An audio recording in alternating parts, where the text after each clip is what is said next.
بسم الله الرحمن الرحيم. الحمد لله رب العالمين، والصلاة والسلام على سيد المرسلين وعلى آله وأصحابه أجمعين.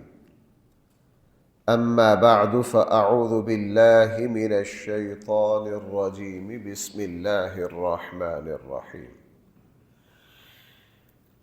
الله الذي جعل لكم الأرض قرارا والسماء بناء وصوركم فأحسن صوركم ورزقكم من الطيبات، ذلكم الله ربكم فتبارك الله رب العالمين. هو الحي لا إله إلا هو فادعوه مخلصين له الدين، الحمد لله رب العالمين. صدق الله مولانا العظيم. الله الذي جعل لكم الأرض قرارا، وہ اللہ ہی ہے جس نے تمہارے لیے زمین کو قرار اور ٹھہرنے کی اور آباد ہونے کی جگہ بنایا۔ دوسرے سیارے بھی ہیں جہاں انسان کے لیے ٹھہرنا ممکن نہیں۔ اگر دوسرے سیاروں تک انسان پہنچا ہے تو آپ کہیں سے اس کی تفصیل پڑھ لیجئے کہ وہاں ان کے اخراجات کیا ہے، کتنی دیر ٹھہر سکتے ہیں، کتنے افراد ٹھہر سکتے ہیں۔ یہ بڑے بڑے مشن جاتے تو آپ ذرا ان کی اخراجات بھی پڑھ کے دیکھ لیجئے کیا کچھ ہوتا ہے، اور اس وقت احساس ہوتا ہے کہ اللہ تعالیٰ نے اس زمین پر میرے اور آپ کے لیے ٹھہرنا کتنا آسان بنا دیا۔ بعض باتیں، بعض نعمتیں بہت بڑی ہیں، لیکن چونکہ ان میں عموم ہے۔ بھائی میں کیا بات عرض کر رہا ہوں، بعض نعمتیں بہت بڑی ہیں لیکن ان میں عموم ہے، ہر انسان کو ہر وقت میسر ہے۔ اس کی وجہ سے ہماری نظر ان کی اہمیت ہماری نظر سے اوجھل ہو جاتی ہے۔ اللہ نہ کرے معمولی سا زلزلے کا جھٹکا آتا ہے، اس وقت اس زمین کا قرار اور ٹھہراؤ سمجھ آ جاتا ہے کتنی بڑی نعمت ہے۔ جب انسان کو ہر چیز اپنی جگہ سے سرکتی نظر آتی ہے، پھر بندے کا دل بیٹھتا ہے، پھر بندے کو اندازہ ہوتا ہے کہ یہ جو زمین کا قرار ہے یہ میرے اور آپ کے لیے کتنی بڑی نعمت ہے۔ فرمایا وہ اللہ ہی ہے جس نے تمہارے لیے زمین کو ٹھہرنے کی جگہ بنایا۔ صرف یہی نہیں، اللہ تعالیٰ نے زمین کو ٹھہرنے کی جگہ بھی بنایا، اور اللہ تعالیٰ نے میری اور آپ کی ساری ضروریات کو بھی اسی سے پیدا کر دیا۔ آج جتنے پھل، پھول، پودے، سبزیاں، طرح طرح کی ادویات، یہاں تک کہ انسان کا لباس، پانی، خوراک، اور آج کے جدید دور میں اس کی ضرورت کی دھاتیں، طرح طرح کی گیسیں، اللہ تعالیٰ بھائی سب کچھ کہاں سے پیدا کر رہا ہے؟ زمین سے پیدا کر رہا ہے۔ اس لیے جب آپ غور کریں گے تو میری اور آپ کی اکثر ضرورتیں اللہ تعالیٰ زمین سے مہیا کر رہے ہیں۔ ہم اس پر رہ بھی رہے ہیں اور اس پر مزے مزے سے چلتے بھی ہیں، اور ہم اسی زمین سے مٹی لے کر اس کی شکلیں بنا کر اپنے لیے اعلیٰ سے اعلیٰ تعمیر کرتے ہیں، اعلیٰ سے اعلیٰ مکانات بناتے ہیں، تعمیرات بناتے ہیں، اپنی ضروریات کو۔ ایک لمبا سلسلہ ہے اللہ کی نعمتوں کا۔ اسی لیے اللہ جل جلالہ کی طرف سے ہمیں حکم ہے کہ اس زمین پر اکڑو نہیں، اس پر عاجزی کے ساتھ رہو۔ تمہیں اندازہ نہیں اللہ تعالیٰ تمہارے لیے اس زمین سے کون کون سی نعمت کو پیدا کر رہے ہیں۔ فرمایا اللہ الذی، وہ اللہ ہی کی ذات ہے، جعل لکم الارض قرارا، جس نے زمین کو تمہارے لیے ٹھہرنے کی جگہ بنایا، والسماء بناء، اور آسمان کو تمہارے لیے محفوظ چھت بنایا۔ ماہرین یہ کہتے ہیں کہ زمین اور آسمان اس طرح ہے جس طرح کسی جگہ خیمہ نصب کر دیا جائے، نیچے بہترین قالین بچھا کر اوپر سائے کے لیے پورا خیمہ نصب کر دیا جائے۔ فرمایا کہ یہ زمین ہے اور اس کے اوپر قرآن کریم نے دوسری جگہ فرمایا کہ وَجَعَلْنَا السَّمَاءَ سَقْفًا مَحْفُوظًا، بھائی وہ اللہ ہی ہے جس نے آپ کے لیے محفوظ چھت بنائی۔ قرآن نے کیا لفظ استعمال کیا؟ سقفا محفوظا، وہ اللہ ہی ہے جس نے تمہارے لیے محفوظ چھت بنائی۔ ماہرین یہ کہتے ہیں اگر آسمان نہ ہو تو آفتوں کی وجہ سے انسان زمین پر رہ نہ سکے۔ اللہ جل جلالہ نے ہمارے لیے آسمان کو بہترین چھت بنا دیا، اور پتہ نہیں کون کون سی نعمتیں ہیں جن کی طرف انسان کی رسائی نہیں ہے۔ آگے فرمایا وَصَوَّرَكُمْ، اور اللہ نے تمہاری شکل بنائی، تمہاری تصویر بنائی، فَأَحْسَنَ صُوَرَكُمْ، اور تمہاری تصویر بھی اعلیٰ ترین بنائی۔ اللہ نے تمہاری شکل بھی بھائی کیا بنائی؟ اعلیٰ ترین بنائی۔ انسان اگر غور کرے اپنے آپ پر تو انسان کا اللہ نے حلیہ قد کاٹ، بلکہ میں اکثر آپ کی خدمت میں یہ بات عرض کرتا ہوں کہ صرف انسان کی شکل نہیں بلکہ انسان کا ہر عمل، ہر کیفیت اس اعلیٰ طریقے سے اللہ نے بنایا۔ آپ انسان کی اور دوسرے جانوروں کی کسی چیز پر غور کر لو، اندازہ ہو جائے گا کہ یہ اشرف المخلوقات ہے۔ اللہ نے اس کو کس انسان کا آرام کرنے کا طریقہ دیکھ لیجئے، یہ کس خوبصورتی اور کس پرسکون طریقے سے آرام کرتا ہے۔ اس کا اٹھنا بیٹھنا دیکھ لیجئے، اس کا دیکھنا دیکھ لیجئے، اس کا کھانا پینا دیکھ لیجئے، اس کا چلنا دیکھ لیجئے، تمام معاملات میں اللہ نے، اور اس کی شکل پر تو حدیث مبارکہ میں فرمایا کہ اللہ نے انسان کے چہرے کو اپنے نور سے پیدا کیا۔ اس لیے رسول اللہ صلی اللہ علیہ وسلم نے منع فرمایا کہ کوئی کسی کے چہرے پر نہ مارے۔ اللہ تعالیٰ کو یہ پسند نہیں، اور اللہ تعالیٰ کو یہ بھی پسند نہیں ہے کہ انسان اپنی اس تصویر میں تبدیلی کرے۔ انسان کو اس وقت جنون چڑھا ہوا ہے۔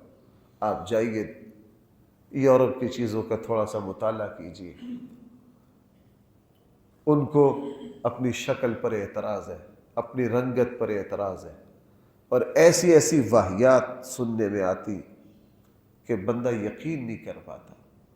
چند دن پہلے ایک نوجوان یہاں جمعہ پڑھنے آتے ہیں، کافی سال 8-9 سال کے بعد آئے، میں تو بھول گیا تھا لیکن وہ پہچانتے تھے، پہلے بھی بیانات سنتے تھے، 8-9 سالوں میں جو بیان ریکارڈ ہوتے ہیں اس کو سنتے رہے۔ بڑے بیچارے، بھئی کتنے بہت عرصہ بعد نظر آئے، جی میں یورپ کے فلاں ملک میں سے کتنے سال بعد آئے ہو؟ 8 سال بعد آیا۔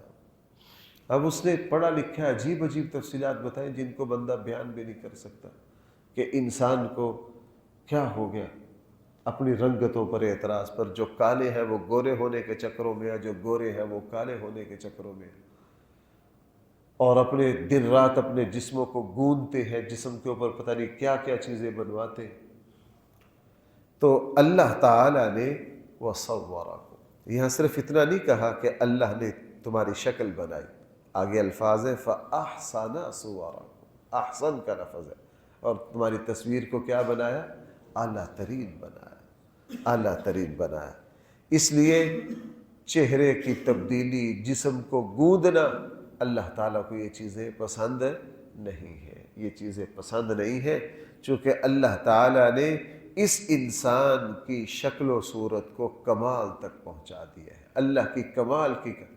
اور قرآن کریم میں دوسری جگہ پتہ کیا فرمایا؟ هو الذی یصورکم فی الارحام کیف یشاء، وہ اللہ ہی ہے جو ماں کے رحم میں تمہاری صورتیں بناتا ہے۔ قرآن کریم دوسری جگہ فرمایا، سورہ انفطار میں تو 2-3 لفظ ایسے ہیں جو معیار کے اعتبار سے، کہ اللہ نے فرمایا الذی خلقک، آگے ہے فسواک فعدلک، اللہ تعالیٰ نے تمہیں پیدا بھی کیا، تمہاری ایک ایک چیز میں تناسب رکھا اور اس تناسب کو بھی کمال تک پہنچا دیا۔ بھائی اس تناسب کو بھی کس تک پہنچا دیا؟ کمال تک پہنچا دیا۔ اللہ تعالیٰ نے اس کے دانت درندوں کی طرح نہیں بنائے جو باہر نظر آ رہے ہو۔ اللہ جل جلالہ نے اس کے بال دوسرے جانوروں کی طرح نہیں بنائے بے تکے جس سے اس کی شکل تبدیل ہو جائے، بلکہ اس کے بالوں کے ذریعے آپ دیکھ لیجئے انسان کو اس کی داڑھی کے ذریعے، سر کے بالوں کے ذریعے اللہ نے عجیب حسن و جمال عطا کیا ہے، عجیب حسن و جمال عطا کیا ہے۔ کوئی بھی معاملہ دار انسان کے ناخنوں میں ایک تناسب ہے۔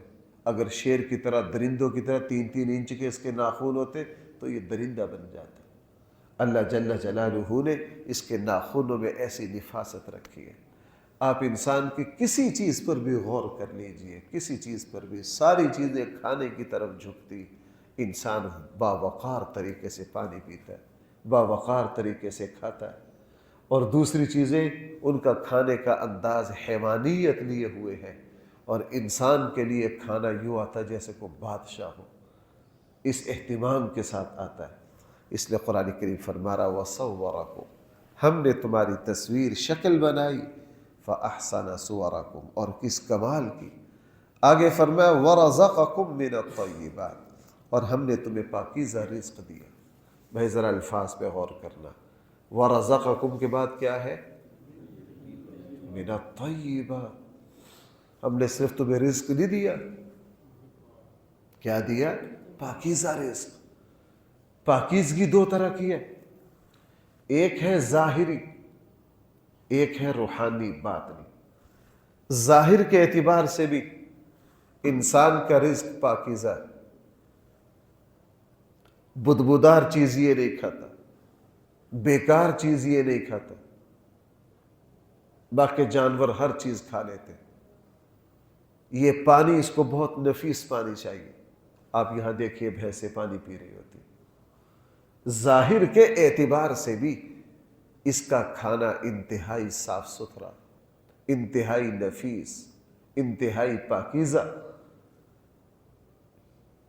آقا کریم صلی اللہ علیہ وسلم کی سنتوں سے ہمیں یہ سنت ملی کہ مومن جو ہے، رسول اللہ صلی اللہ علیہ وسلم نے کسی ایسی چیز کو کھانے کی اجازت نہیں دی جو انسان کے لیے، اس لیے قرآن کریم نے جہاں دوسری جگہ فرمایا یا ایھا الرسل کلوا من الطیبات، ہم نے تمہیں رزق دیا پاکیزہ۔ ظاہر کے اعتبار سے بھی پاکیزہ ہے، بھائی ظاہر کے اعتبار سے بھی کیا ہے؟ پاکیزہ ہے۔ اور فرمایا تمہارا رزق روحانی اعتبار سے بھی پاکیزہ ہو۔ یہ جو دوسرا جز ہے اس کو تو انسان چھوڑ چکا ہے۔ روحانی اعتبار سے ہر اس چیز کے کھانے پر پابندی لگا دی جو انسان کی روحانیت کو متاثر کرے، یا یوں کہہ لیجئے روحانی طور پر پاک نہ ہو۔ بھائی روحانی طور پر فرمایا تمہارے لیے خنزیر، غیر اللہ، حرام مال، رشوت کا مال، ظلم کا مال، دیکھنے کے اعتبار سے تمہیں وہ صاف ستھرا لگ رہا ہے، لیکن حقیقت کے اعتبار سے وہ کیا ہے؟ مال خبیث ہے، اس کے اندر نحوست ہے، اس کے اندر بدبو ہے، وہ تمہارے اخلاق کو بگاڑے گا۔ بھائی وہ کیا کرے گا؟ تمہارے اخلاق کو۔ اللہ نے انسان کے رزق کی پاکیزگی کو اتنا مد نظر رکھا کہ انسان کی غذا میں بھی ان جانوروں کو حرام قرار دے دیا جن میں درندگی ہے، جن میں کیا ہے؟ پھر بھی انسان درندہ بنا پھرے تو کیا کہہ سکتے ہیں؟ اب یہ بچٹا ہے، میں تو اتنی ماہر بھی نہیں، مجھے تو اسلام کی الف با بھی نہیں آتی معیشت کی، ہم تو باریکی سے نہیں، یہ سسٹم ہی ایسا کہ عام بندہ سمجھ ہی نہیں سکتا۔ لیکن جو ماہرین دو چار جن پر اعتماد ہے کہ یہ دیندار ہیں، ان کا تجزیہ پڑھتے ہیں، وہ کہتے ہیں جناب یہ تو صرف بڑے لوگوں کا بجٹ ہوتا ہے، غریب کا اس میں کیا ہوتا ہے؟ اور یہی حقیقت ہے، غریب کے لیے اس میں کچھ بھی نہیں ہوتا۔ اب جو بات میں عرض کر رہا ہوں، جس دین نے انسان کی غذا میں ان پرندوں کو، ان جانوروں کو شامل نہیں کیا بھائی جن میں کیا ہے؟ درندگی، بڑے کچلی والے دانت جیسے شیر کے ہوتے، چیتے کے ہوتے، کتے کے ہوتے، درندے کے وہ 2 دانت 4 دانت بڑے جس سے وہ نوچتا ہے، ایسے دانت والا کسی جانور کے گوشت کے استعمال کی انسان کو اجازت نہیں ہے بھائی، وہ کیا ہے؟ حرام۔ کیوں؟ اس سے درندگی آتی ہے، اس سے بھائی کیا آتی ہے؟ درندگی آتی ہے۔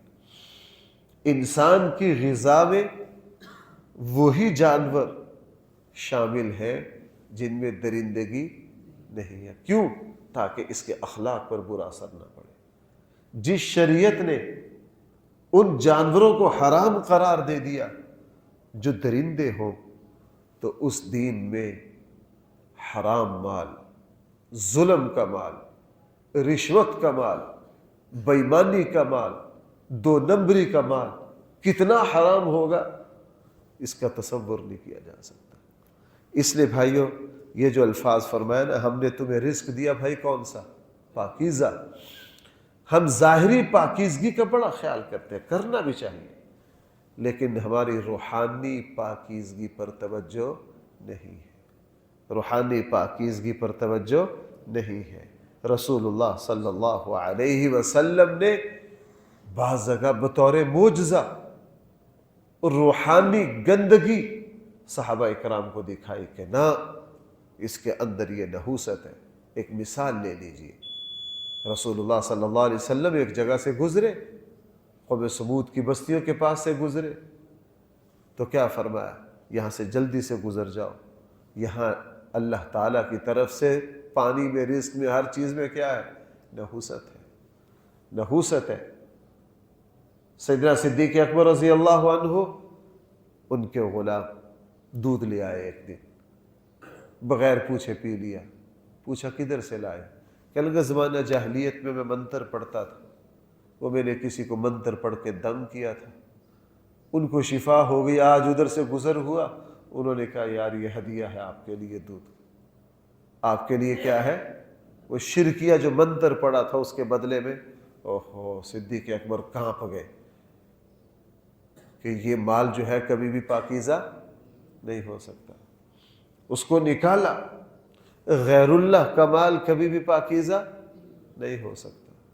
اس لیے یہ جو پاکیزگی ہے یہ بہت اہم چیز ہے۔ حرام، اہل علم نے فرمایا مال حرام اس طرح ہے، مال حرام اس طرح ہے جس طرح تیزاب والا پانی، زہریلا پانی جدھر سے گزرے گا بھائی فصلوں کو کیا کر دیتا ہے؟ جلا دیتا ہے، اجاڑ دیتا ہے۔ اس لیے فرمایا وَرَزَقَكُم مِّنَ الطَّيِّبَاتِ، اللہ نے تمہیں کون سا رزق دیا؟ پاکیزہ رزق دیا۔ ذَلِكُمُ اللَّهُ رَبُّكُمْ، وہ اللہ ہی تمہارا رب ہے، وہی تمہیں پالنے والا ہے، وہی تمہاری ضرورتوں کو بھائی کیا کرتا ہے؟ پورا کرتا ہے۔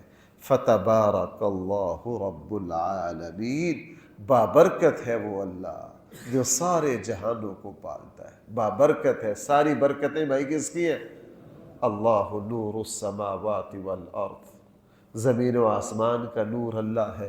اس کائنات میں سارے رنگ کس کے ہیں؟ ساری برکتیں اللہ کی ہیں۔ ہم تو ان برکتوں سے مزے لے رہے ہیں، فائدہ اٹھا رہے ہیں، اور ہم ان برکتوں کو سمیٹ رہے ہیں۔ یہ ساری برکتیں بھائی کس کی رکھی ہوئی ہیں؟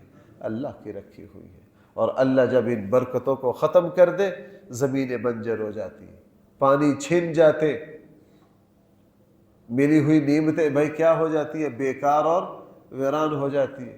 اللہ جب چاہتا ہے، 2-4 دن پہلے ایک دوست کہہ رہے تھے، کہنے لگا مفتی صاحب ہم دبئی ہوتے، لگتا نہیں تھا کہ یہاں بھی کبھی ویرانگی چھا سکتی ہے، یہاں بھی کبھی زندگی کے رنگ ماند پڑ سکتے ہیں، یہاں بھی کبھی زندگی کی چمک دمک جو ہے وہ ڈھیلی پڑ سکتی ہے۔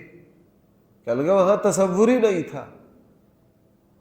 اب ہلکی پھلکی جنگ ہوئی، حالانکہ براہ راست ان کے ساتھ نہیں ہو رہی، لیکن کہنے لگے مفتی صاحب چولہے ہل گئی ہیں، وہاں ویرانگیاں چھا گئی ہیں، خوف و ہراس آ گیا۔ اللہ جب چاہے حالات کو پلٹ دے۔ بھائی اللہ جب چاہے کیا کر دے، حالات کو پلٹ دے۔ اللہ تعالیٰ نے اس کائنات میں جو رنگ بھرے ہیں، جگت تبارک الذی بیدہ الملک، تبارک الذی نزل الفرقان، فتبارک اللہ احسن الخالقین، تبارک اسم ربک ذی الجلال والاکرام۔ قرآن یہ لفظ کیوں بولتا ہے؟ بابرکت ہے وہ ذات، بابرکت ہے وہ ذات۔ برکت ایک روحانی طاقت ہے۔ ایک بہت بڑے اللہ والے فرمایا کرتے تھے، لوگوں برکت اللہ کے روحانی لشکر ہے جو نظر نہیں آتے لیکن سارا کچھ کر جاتے ہیں، سارا کچھ کر جاتے ہیں۔ برکت اللہ تعالیٰ کی غیبی ایسی مدد ہے، اور اس پوری کائنات میں جو برکت ہے بھائی وہ ساری کس کی ہے؟ وہ اللہ کی ہے، وہ ساری اللہ کی۔ جب اللہ تعالیٰ اس برکت کو چھین لیتا ہے تو بھائی بادشاہ بھی روٹیوں کو ترس جاتے ہیں، لقمے کو ترس جاتے ہیں، پانی کے گھونٹ گھونٹ کو ترس جاتے ہیں۔ فتبارک اللہ، تیرا رب جو ہے وہ بہت بابرکت ہے، رب العالمین، سارے جہانوں کو پالنے والا ہے۔ هو الحی، وہی زندہ ہے، بلکہ زندگی عطا کرنے والا ہے۔ بلکہ بھائی کیا عطا کرنے والا ہے؟ ہاں، ہر چیز میں۔ اب دیکھو نا، تھوڑا غور کرو یار، اللہ تعالیٰ نے ہمارے اندر روح پیدا کی، یہ سارا جو کرشمہ ہے کس کا ہے؟ روح کا۔ اچھا خاصا نوجوان خوبصورت، موت کے ذریعے روح نکلتی ہے تو اس کے خوبصورت اعضاء بھائی کیا ہو جاتے ہیں؟ بیکار ہو جاتے ہیں۔ اب دیکھیے، انسان کا حرکت کرنا، دیکھنا، چلنا پھرنا، پکڑنا، لینا دینا، بولنا سننا، اس کے پیچھے اللہ تعالیٰ کی ایک غیبی قوت ہے جسم میں، بھائی اس کو کیا کہا جاتا ہے؟ یہ تو سارے کمالات روح کے ہیں۔ جسم تو ہم سارے کمالات جسم کے سمجھ بیٹھتے ہیں، بھائی کس کے سمجھ بیٹھتے ہیں؟ جیسے کوئی نادان کو دیہاتی بندہ ہو نا، جس کو بجلی کا پتہ نہ ہو، وہ فانوس دیکھے وہ کہ اوہ ہو اس شیشے میں تو بڑا کمال ہے، بڑا چمکتا ہے، اس شیشے میں کیا ہے؟ بڑا کمال ہے۔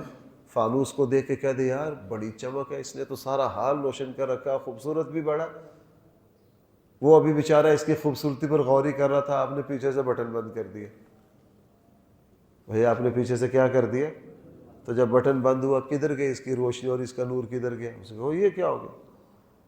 اب اس کو کیا پتا کہ اس فانوس کے پیچھے ایک تابکاری قوت ہے اللہ کی، اس میں سارے رنگ اس بجلی کی وجہ سے، اگر وہ پاور کو ختم کر دیا جائے تو اس کی ساری نورانیت کدھر جائے گی؟ اڑ جائے گی۔ یہی معاملہ انسان ان چیزوں کو سمجھتا ہے، اپنے آپ کو سمجھتا نہیں۔ انسان ان چیزوں کو سمجھتا ہے، اپنے آپ کو۔ بھائی میرے اور آپ کے اندر یہ جو زندگی کی رونق اور چمک دمک ہے، یہ کس کا نتیجہ ہے؟ قل الروح من امر ربی۔ اور اللہ تعالیٰ جب اس روح کو نکال لیتے تو پہلوانوں کا جسم بھی بھائی بے جان، اس کو بھی کہا جاتا ہے یار اب اس کو مٹی کے حوالے کرو، اس میں تعفن پیدا ہو جائے گا، یہ گل سڑ جائے گا، چونکہ اس کے اندر سے کیا نکل گئی؟ اس سے پتہ چلا روح ایسی مضبوط چیز ہے، وہ جسم کو گلنے سڑنے نہیں دیتی، وہ ویران نہیں ہونے دیتی۔ اللہ تعالیٰ نے اس لیے قرآن کریم نے فرمایا هو الحی، وہ اللہ ہی ہے جو زندہ ہے، اور جس نے تمہیں کیا عطا کی ہے؟ زندگی عطا کی ہے۔ باقی کوئی کہہ سکتا ہے یار اللہ بھی زندہ ہے، ہم بھی زندہ، یہ تو ہم برابر ہو گئے۔ ہم برابر نہیں ہوئے۔ اللہ تعالیٰ ہمیشہ سے زندہ ہے، ہمیشہ رہیں گے۔ زندگی اللہ تعالیٰ کی ذاتی ہے، کسی کی دی ہوئی نہیں ہے۔ میری اور آپ کی زندگی عارضی ہے، اور کس کی دی ہوئی ہے؟ اللہ کی دی ہوئی ہے۔ کوئی ہماری زندگی اور اللہ کی زندگی میں، ہمارے حی ہونے میں اور اللہ کے حی ہونے میں کوئی جوڑ ہی نہیں ہے، کوئی جوڑ ہی نہیں ہے۔ یہ بھی سفید ڈبہ نظر آ رہا ہے آپ کو، دودھ بھی سفید ہے، دونوں کی سفیدی میں زمین و آسمان کا فرق ہے۔ اس میں نہ ذائقہ ہے نہ تاثیر ہے، یہ سفیدی نہ پیٹ بھر سکتی ہے، کسی کام کی نہیں ہے۔ لیکن دودھ جو سفید ہے اس کے اندر خوشبو ہے، اس کے اندر ذائقہ ہے۔ اس کے اندر قوت ہے. دیکھنے میں دونوں سفید ہیں لیکن حقیقت میں بھائی دونوں سفیدی میں زمین و آسمان کا فرق ہے یا نہیں ہے؟ فرق ہے. یہی معاملہ کہنے میں اللہ بھی الحی ہے اور کہنے میں بندہ بھی حی ہے، لیکن دونوں میں کوئی جوڑ نہیں ہے. هو الحی لا الہ الا ہو، نہیں ہے اس کے علاوہ کوئی فادعوہ، اسی کو پکاریے، مخلصین لہ الدین، اور دین کو اسی اللہ کے لیے خالص کیجئے. الحمدللہ رب العالمین، ساری تعریفیں اس اللہ کے لیے ہے جو سارے جہانوں کو پالتا ہے. هو الحی، اس آیت سے انشاءاللہ کل دوبارہ چلیں. الحمدللہ رب العالمین والصلاة والسلام على سید الانبیاء والمرسلین وعلى آلہ واصحابہ اجمعین. ربنا آتنا في الدنيا حسنة وفي الآخرة حسنة وقنا عذاب النار. صلی اللہ تعالی علی خیر خلقہ سیدنا مولانا محمد وآلہ واصحابہ اجمعین برحمتک یا ارحم الراحمین.